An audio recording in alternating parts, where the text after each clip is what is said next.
Welcome back to another episode of Sideways, a podcast about motorcycles in Taiwan. I am Michael Branica, a filmmaker, YouTube filmmaker, and off-road enthusiast. And with me here I have Sasha Finster, an instructor at Moto Skills Factory, which is an on and off-road riding school in Taichung. So now we're moving on to the bikes that are a little bit bigger.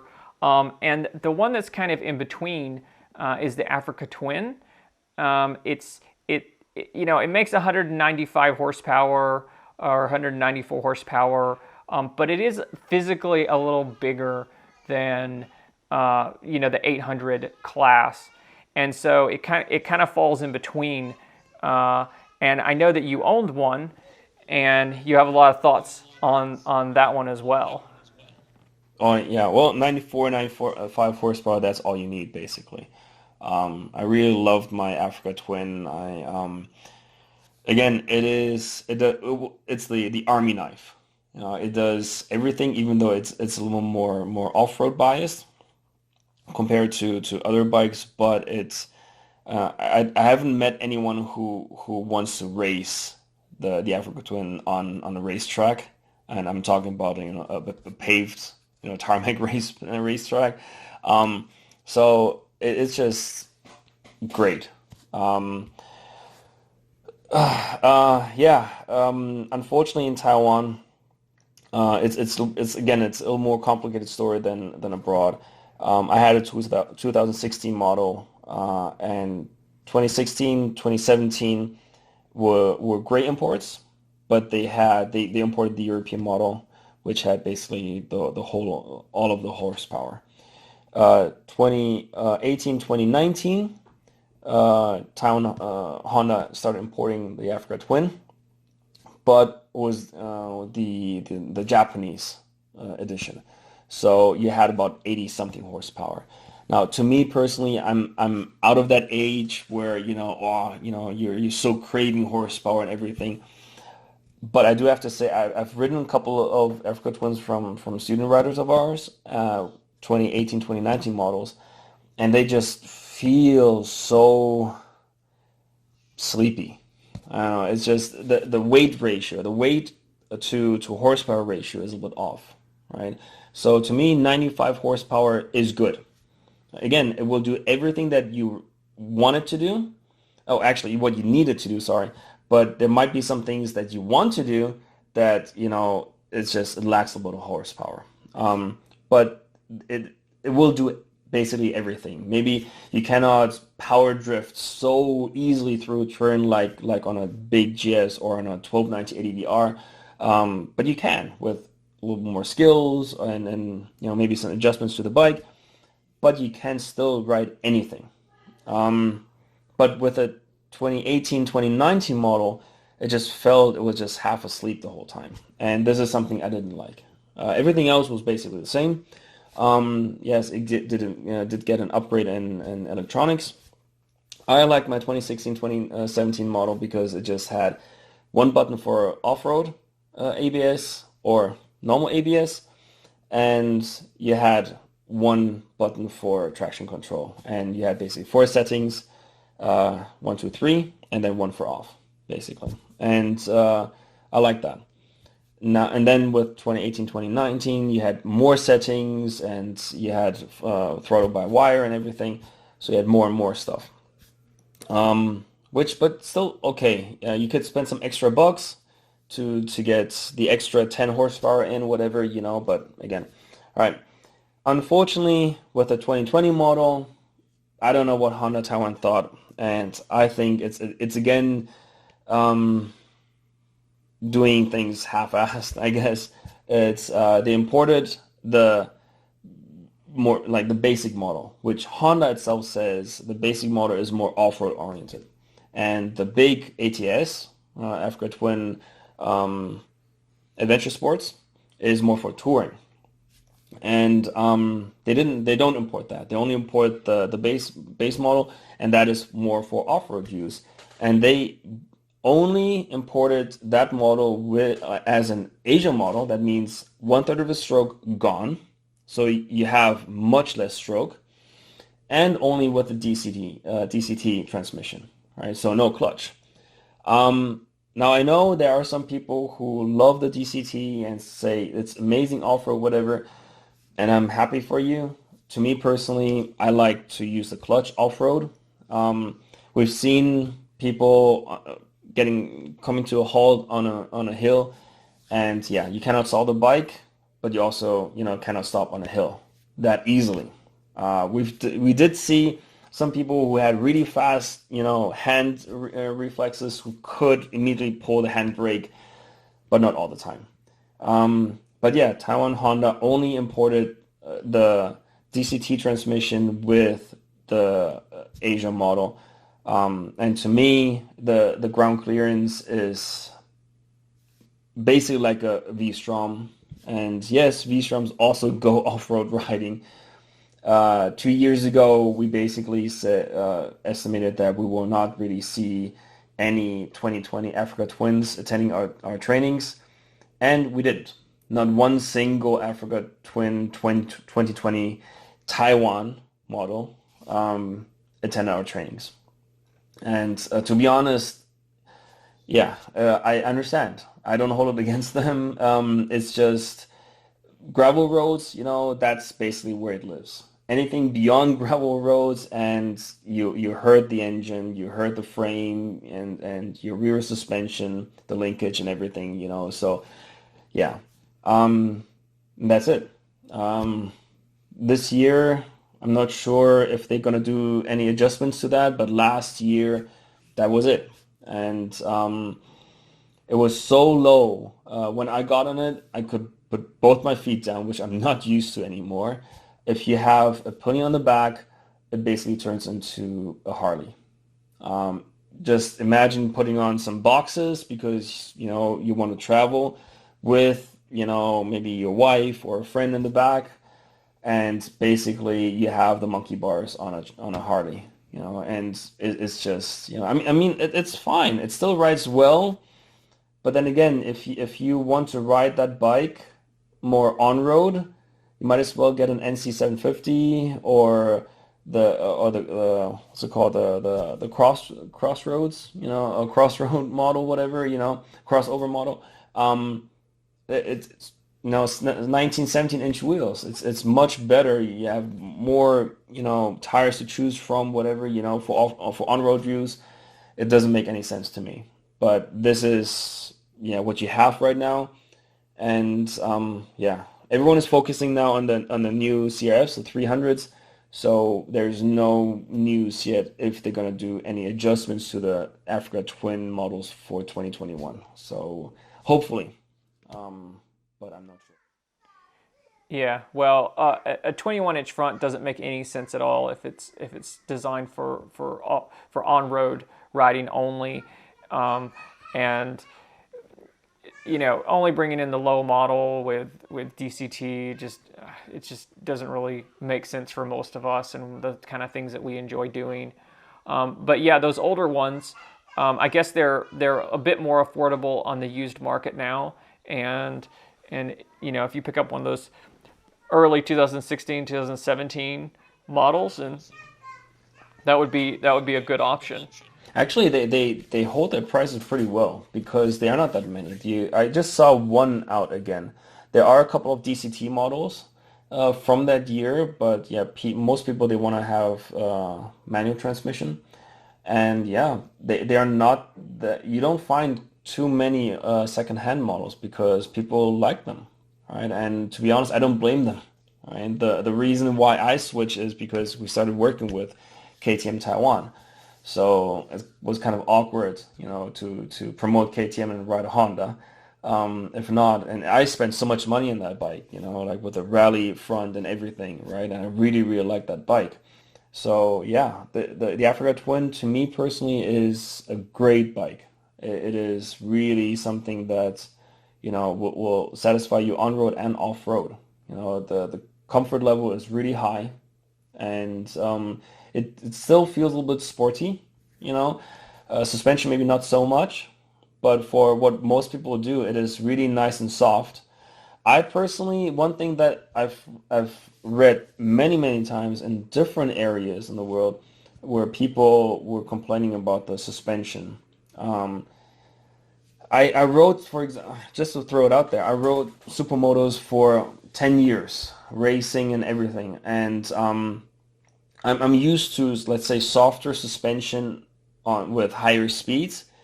And I remember when I first got the Africa Twin, I always used the Heidenau K60s, and I had so much grip. You could drift into turns. We were scraping, foot pegs all the time, and I never thought, for on-road use that I had to, switch out suspensions.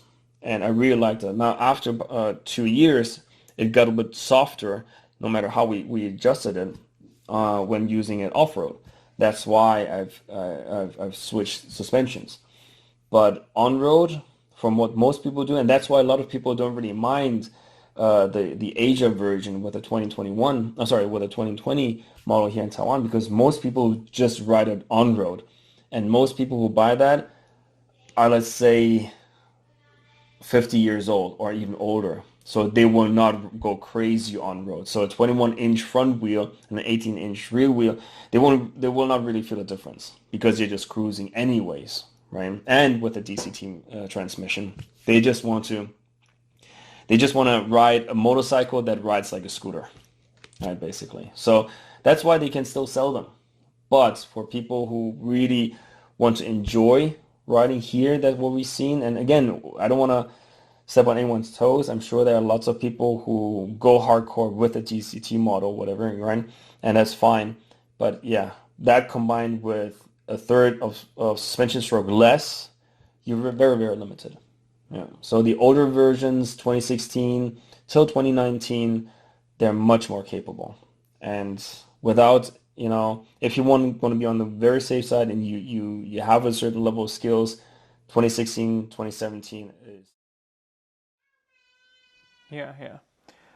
So let's talk about the most popular one is the BMW R1200, 1250 that you see everywhere. They're huge. I mean, they make 134 horsepower. They weigh, according to the specs, 244 kilograms. But I think, rolling on the road, most of them are well above 250 by the time they add all the crash protection and the boxes and the this and that and the other thing on it. They run a 19-inch front wheel. They have the boxer engines, which are nice and low. The seat is really adjustable. So my dad has one, and he's tall. And so when he got it, it had the low seat and the low suspension. And now he's gone with a taller suspension and a taller seat. And you can mix and match. It's almost like Legos. You can make the bike fit you. And so that's a real advantage, because a lot of these bikes don't have that option. Like you can't get a huge range in seat heights in a lot of bikes, which is kind of unfortunate. But yeah, it's really expensive here, but it doesn't deter people. There are a lot of them on the road. Right. Well, one thing is it's a blessing and curse is because of the electronical suspension. All right. So you can change the preload and the height, therefore the height of the bike, so much. All right. To me personally, when we talk about seat height adjustment, I think the biggest difference is just because it's so convenient. All right. A lot of other bikes you can also adjust a preload. Basically all bikes you can adjust a preload, and for many bikes you can go between 2 and 3 centimeters, right? And so in that category, to me, the big GS is the only biggest difference is the convenience, right? Because it's all about pressing a button and that's it, right? And then yes, the lower seat and the seat height adjustments. Again, most GSs, normal GSs, we're not talking about the GSAs, normal GSs, no matter if it's the exclusive version or the HP version or the Rally version, most of them are, again, Asia versions. That means they have less stroke. So basically, if you get the Asia version and you adjust the suspension stroke to high, to maximum, you're basically there where the standard version would be, right? But with the standard version, you can still go up because you still can use the maximum or the high setting, right? So yeah, uh, we have so many students who have the Asia version with a low seat. And again, I'm not that tall. I'm 171, and I can bend my knees, right? And it just every time I have to ride the student bikes, his or hers GS 1200 or 1250, and they have this model, it just feels awkward because all of a sudden I can put both feet on the ground, and I'm just not used to that. The GSAs, however, most GSAs are standard versions, right? Now in Taiwan, a lot of people they get the GSAs because I mean they're really really expensive, right? The 1250 HP costs 1,160,000 NT dollars. The GSA HP costs $1,300,000, 310 or $320,000. Now, a lot of people go for that because they say, you know what, after I get, crash bars from Touratech, whatever, and everything, I'm going to be at the same price, so they just opt for the GSA. Now, why you need a bike with a 30-liter tank in Taiwan still just, surpasses my understanding, because there are gas stations everywhere, right? And even though in certain places, yes, they close early, but still you can get very far with a 20-liter tank. And even if you don't fill up the whole tank, it's a big aluminum tank, it still has a weight to itself, right? Yeah, so the big GS, it just it handles really, really well. I've spent a lot of time on that bike, and it is a great bike. It is amazing for, let's say, 90% of the riders. It will satisfy almost everyone. And the interesting thing is just it starts with the tires or the rim sizes. Once you get to a certain level, you just want to have 21 and 18-inch setup. 19 and 17, especially with such a wide rear tire that the GS has, off-road, you will feel there is a difference. We had a couple of students now who switched from a GS to a KTM 1290 and the R versions because they really want to go hardcore off-road. Now again, there are people who can go hardcore off-road on the big GSs, and yeah, I don't want to say anything against them, but number one, tire size or rim size will make a difference, will make your life significantly easier off-road. Another part which problem issue that we've seen recently is, again, the blessing and curse thing. The blessing is just, you don't have to take out any tools to adjust your suspension, right? It's all just, one click away. But then again, from the 1200, you at least had, off-road, on-roads, and more options. Now you basically have minimum and maximum and auto, right? So if you stay within these parameters, if you stay within this range, everything's fine. If not, you're stuck because you want to adjust, but there's nothing you can do. Yes, you can spend a huge amount of money to get a Touratech suspension, but some models you will forfeit basically your electronical gimmicks, right?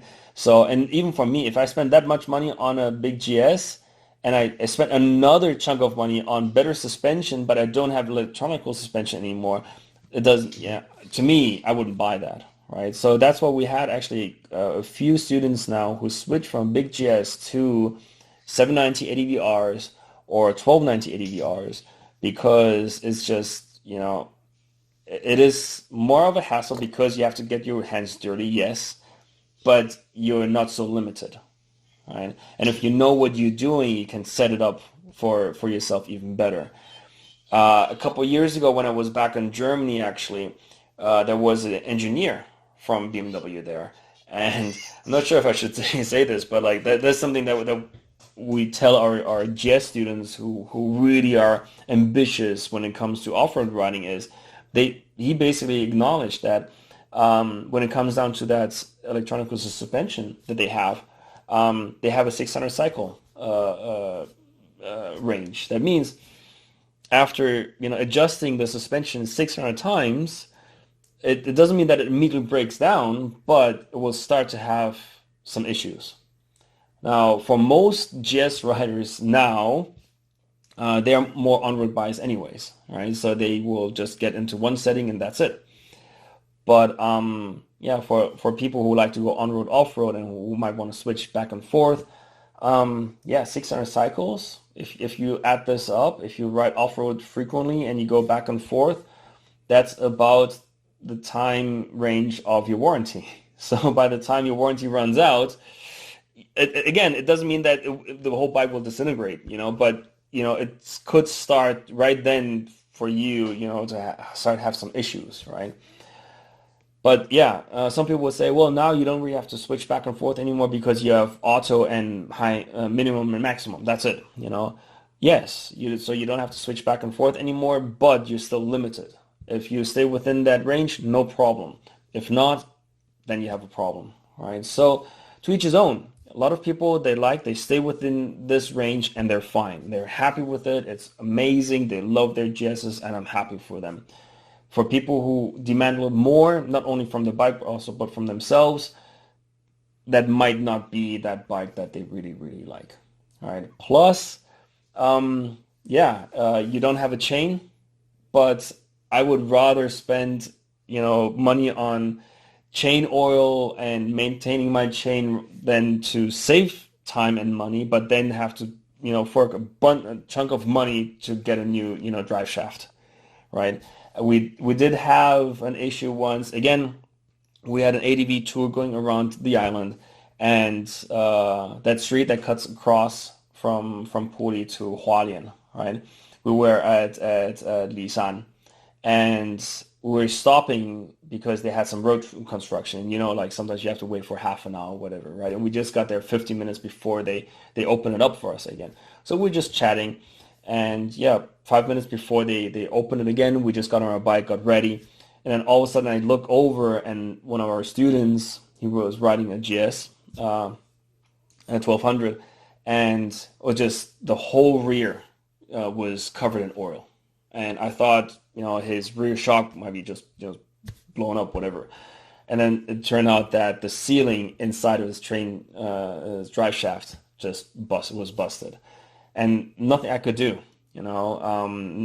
So we just, kind of limped it back, like over to Hualien and we fixed the problem there. But by getting his friend's GS over to Hualien, right? Because the shop in Taichung had to go over to Hualien to pick up his bike. So he just asked a buddy of his if he could just borrow his bike. So he brought another bike over. And the shop brought his bike back for repairs, and that was last year in July. It's still not really fixed till today. So it was fixed, but it was leaking again. So it's still, not every GS is like that, but everything has its pros and cons. So I think the GS is a great bike if you don't really go super hardcore. And a funny story right now, just real fast, is another student of ours. He got the GS 1250 HP, and he knew, and then he had some engine problems. He just exceeded, I think, 1,100 kilometers, whatever, or 1,500, I forgot, but really, really new. And anyways, he had some engine problems. He brought it in, and the Taiwan distributor, they couldn't run the diagnostics tool, but for some reason, that's what they said, that in Germany they could access it. And they found out that within the first 1,000 kilometers, he dropped the bike about 100 times. And that caused the engine to break. So he said, and that's not covered in warranty. which is really weird because G stands for Gelände in German, which is, terrain, off-road terrain, and S stands for street, Straße. And so it's a dual sport bike, basically, right? But anyways, the funny thing was they said they're not going to cover it because he dropped it 100 times, whatever. So he said, okay, so how much is it going to cost me to fix the engine? And the Taiwan distributor said 900,000 NT dollars. So, and that's been, going through the whole GS community that likes to go off-road. So a lot of people who like to go off-road are getting really, really scared because they like to go off-road with their GSs, but if something breaks, BMW will not cover it. Yeah, well, they cut their teeth on this round the world, adventure thing with Ewan McGregor and Charlie Borgman, and they've sold this, I mean, the GS Trophy. They've worked really hard to build this image, but then there's some areas that let them down, and then my dad has one, and he came out into the parking lot and the rear shock was just puked out all its oil on the ground, and partly due to COVID, but then you can't find a rear shock, and so he drove around with it bouncy for a while, and he ended up buying the most expensive Öhlins because that was the only thing that was available, and I know that he did the drive shaft maintenance. I think they require that you change the drive shaft periodically. It was like 50,000 kilometers or something like that. But it's expensive. It's a lot of money. Like from BMW, it's like $1,200 US, and you can get them rebuilt for cheaper and stuff. But it's still like it's an expensive bike to own with a lot of maintenance, and it's super capable. I like how low the weight is because I've handled them. I've had to turn them around on a hill before, and I couldn't believe how easy it was to handle. So there's a lot good about it, and I think in some ways the older bikes are better. My dad has the 2009, which was before it went to water cooled. It was still air cooled back then. And it's way simpler than it is now. And each generation becomes more complicated. People want the horsepower. They want everything. They want to have their cake and they want to eat it too. But the thing is, like the more technology you try and pack into it, the less of that round the world capability it really has, because you don't want it to break down and have an electronic suspension failure or something on the other side of the world. And Taiwan is small. It's fortunate you can throw it on a blue truck and have it up in Taipei in no time. But yeah, it is. I mean, what it is. this is you just mentioned something. In Taiwan, for example, BMW, they have official dealers in Taipei and in Kaohsiung. But they don't have one, for example, on the all of East Coast, but that doesn't matter because most distributors don't. But they don't even have one here in Taichung, right? So they have a few small shops that are, registered with them, but they're not official dealers in that sense. They half kind of thing, And so it is really, really weird, So a lot of people, they go to those small stores. And I know some people, they just travel to Taipei, and to go to Taipei for an oil change, whatever, I don't know, I mean, okay, most people who can afford these bikes, they run their own businesses anyways, they have time and money, so, okay, just combine it with a coffee run up to the north, okay, cool. But yeah, it is very special, so, yeah, it's a little bit different than abroad, yeah. Yeah, for sure. But even abroad, a dealer network is really super important. And you really want to choose, if you need to do the work at the dealer, which it's getting to where any work, you need to plug into that CAN bus. And it's not like cars. Back in the 90s, we went to OBD2, and you have a standard plug-in, and you can do the standard stuff with one computer.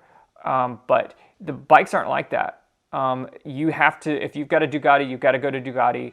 Only their tool is the only one that can talk to it. And so it's like, you have to consider your dealer network before you even buy a bike these days.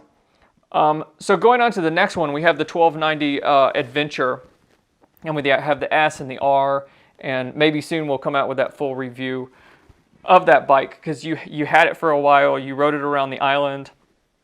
It's a little bit lighter than the 1200, the BMW that we just talked about. It's definitely that sporty side of things. It's like, you want to go desert racing, let's bring this puppy out and just open it up. It has the dimensions of a very large dirt bike. The seat is high. The tank is high and kind of narrow. It's kind of has that dirt bike tank. I really couldn't believe how narrow it was, actually. And so they've got the S version with a 19-inch front, and then they have the R version with the 21 and the higher suspension and just the full beams. Right. They a couple years ago they also had the T version, which is basically equivalent to the GSA, 30-liter tank and all the bells and whistles or whatever, but still 1917, but spoked. The ADV, now they don't have it anymore, but now they have, like you said, the S and the R. The S 1917, but cast rims, and only the R has 2118 with spoke rims. Yeah. Again, the S, I'm not so interested in that bike, because that's basically really comparable to the GS 1250. In that case, I would have to say I would go for the GS, because the wheels have the same size, but I think in that case the GS, especially the HP or the rally version with the spoke wheels and everything, would still handle better off-road than the 1290 ADV S model. But luckily KTM has the R model, right? And on-road wise, yes, you have to take a little mellower. You can get these crazy leaning angles that you can get from the big GS or from the 1290 S version, but it's not built for that. You have more stroke, more suspension, everything. You don't really have that wind protection, which is very similar to the 790R. The only difference is it is adjustable on the 1290R, but it doesn't really make a difference. Yeah, it's like, to me, there is a difference in height. Like, we're talking about quite some centimeters, 5-6 centimeters, right? But when I took it on to the freeway, highway, I didn't really feel a difference. It was still, full blast in the face. So you don't want to go that crazy. You can go a good speed with it, but again, we had knobbies on. So you want to stay within a certain limit. Off-road wise, I compare it to a trophy truck, basically, right? A Baja trophy truck. It just plows through basically everything. It is a big ADV bike. It is. You cannot compare it to the 790R. You cannot. They're two different bikes, but both have their pros and cons. And for people who like to go a little bit more hardcore, but do like the comfort, that bike would be it. It is so great. The tank is not too big, but it's still bigger than the 790. And when you go downhill on a trail, like a longer downhill, it is so much easier because the tank is a little bit wider. It's easier to grip the tank while going downhill, right? And just grind your knees into the tank, and hold up your upper body with your back. But yeah, it just feels, when we rode that trail, not too far away from your house, right? It's not a really technical trail. That section is not really technical, right? But it does have some roots, some small, like, rocks, embedded rocks in there and stuff. And where the 790 is really nimble, actually, at a certain speed, because it wants you to go faster, it starts to, jump from left to right and everything, and gets just a little bit skittish. The 1290 just stays on its, track, and just plows through it, and most of the bumps it just sucks up, and I mean you still have to respect the weight, and you can just, be super crazy, but most bumps it just, just keep the throttle wide open and go, just plow through it. What I love the most about that bike is just the engine. The electronical gimmicks, you can see, you can feel, it's just, last gen. If you don't have that dongle, every single time you stop, you have to switch on or off the things you want to, right? And again, to me, the way I rode that bike, basically 95% of the time was in dynamic mode, and then off-road ABS, because that was, it would keep it in off-road ABS, and if I remember correctly, but and with traction control off, right? And because the best thing about that engine was just that torque. That torque is amazing, even better than the 1250 GS. And you just use old school traction control basically, right? Because it has so much torque.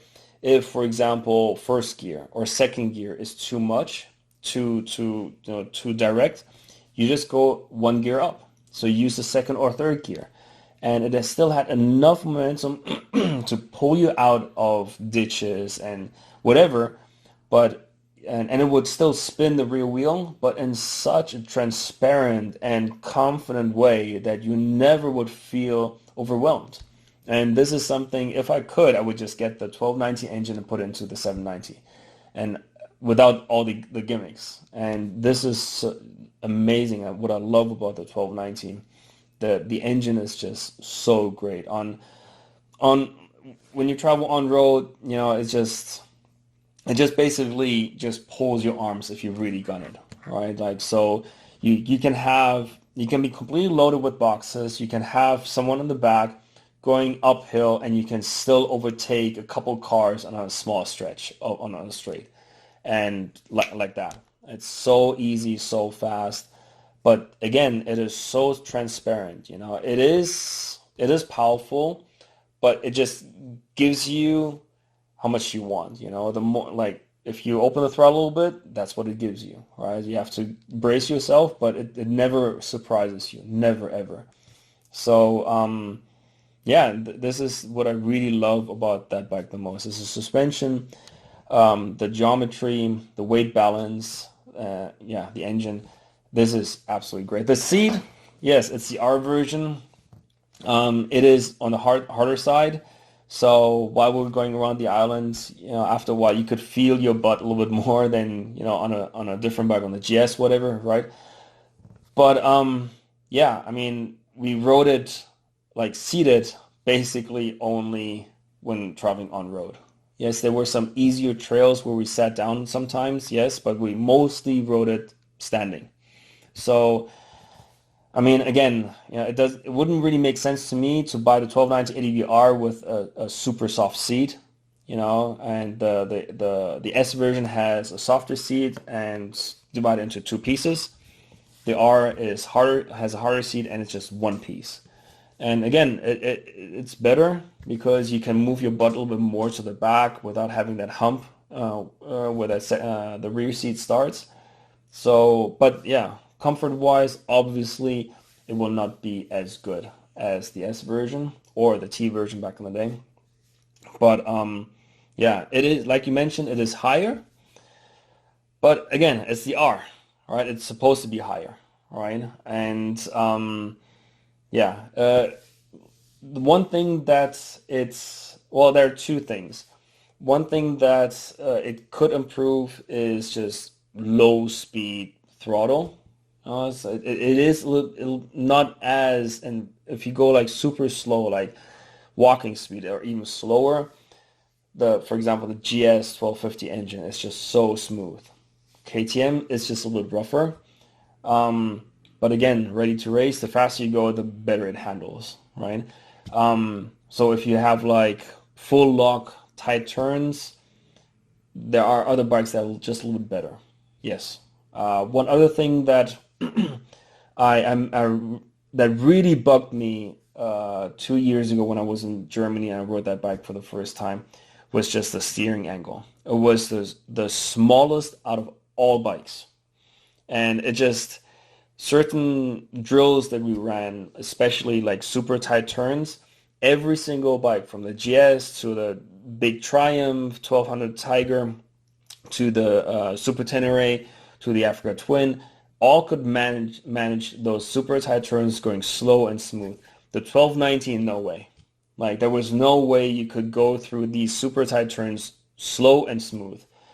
Until we realized, no, you have to gun it. You have to, race into that turn, lock up the rear wheel, and just power drift your way through that again, I mean, KTM, we're talking about ready to race company. And I do like my drifts, but not all day long. Sometimes I just want to take it mellow and smooth. When I rode that bike now here in Taiwan for a couple months, it didn't feel that bad anymore, but still, it's just these two things I personally would say keep in mind. But then having said that, I don't think the 1290 ADV-R is the average rider's choice. So people who would consider that bike, I'm pretty sure they have a certain amount of experience and skill sets that these things will not be, let's say, a deal breaker. So what you get riding that bike is really unique, very unique. Yeah. Well, you would certainly hope that they have the skill set to be able to handle that kind of power, because I mean we're talking about 160 horsepower. We're talking about a very large bike. You definitely don't want to go in that direction unless you're up there and you know what you're doing. One more quick question about that. Like, what sort of price range do they run here in Taiwan? Because I haven't really seen them for sale. All right. They go before we go into that, you can switch into off-road mode, which cuts the power to 100 horsepower. And I've done that, and it feels exactly, and it's really, really weird. The power delivery feels like an Africa Twin then. It's really like, it's just, I mean, not overwhelming whatsoever. It's just like, that's cool. Yeah. The 1290 ADV-S, if I remember correctly, goes for 928,000, and the R goes for 268,000. But since KTM, we assumed that they would come out this year with a new, completely new 1290. Yeah, they're on sale. I'm sure you're able to get a really good deal. I think there are only 2 S's left and 1 R, and yeah. So up until I think 2 days ago or whatever, I checked on the KTM because I'm so looking forward. You have these spy shots of the new 1290. It's gonna have the low tanks just like the 790 and everything and stuff. But apparently they still only feature the 2020 model, which is the same, no big difference, right? So yeah, now you can get a good deal on these bikes, right? The biggest difference, I mean that's considerably cheaper than a BMW, and exactly. And performance-wise, you're in the same category. Well, actually, this is the thing. This is something that in the last year, basically, what we've seen a lot is just with the GS in Taiwan, you have a few factors that really boosted, and one, for example, is just branding. I mean, I'm riding a BMW. We're not only talking about motorcycles, but cars. It's just you belong to a certain group, right? Number 2 is, yes, you have, like you just mentioned about your dad's bike as well. You have this huge range of seat height, which is a huge issue here, right, in Asia, because they don't want to have a bike that is too tall, especially when it comes to a big bike like the GS. With KTM, everyone knows KTM, but it doesn't really have that prestige image here in Taiwan that it has in other parts of the world. And number 2, there are no, for lack of better wording, cheater versions here, right? Like, so it's just like, that's what you get. The seat height, that's what it is. I mean, yes, you can play around a little bit with the preload, And if you have the basic model, yes, you can get maybe 2 centimeters off, and that's it, But the GS, you can get more out of it, right? So you really have to be clear on what you want and where you're heading to make the decision and get a KTM. That's simple, right? So that's a huge, and because the price difference, what you said, it is big. There's a huge price difference, right? So a lot of people and KTM also came to me and was like, why aren't people like buying our bikes? Because they can spend over 200,000 less or even more, and stuff. Yeah, but these two problems, right? But last year we started to adjust some marketing strategies, and we did a lot of events, and people are slowly noticing. And with education, people kind of are a little bit more clear on where they are now and maybe where they want to head towards, and where the benefits of KTMs might be, right? So it's not only, I'm not saying that BMWs are bad by any means, right? But there is another company that might also be able to satisfy their needs, So, yeah. Yeah. So my batteries are about to run out, and we've got we've been doing this for an hour and 40 minutes or so, hour and a half. So I think we'll close it out. Check out Sasha's website, motoskillsfactory.com. Follow us, the podcast or on YouTube for more of these episodes. We've got some cool stuff coming out in the future, more conversations. This was very informative. Thank you for doing this, and I hope we can talk again soon. Thanks, Michael. Looking forward to the next time. Cheers. Thank you.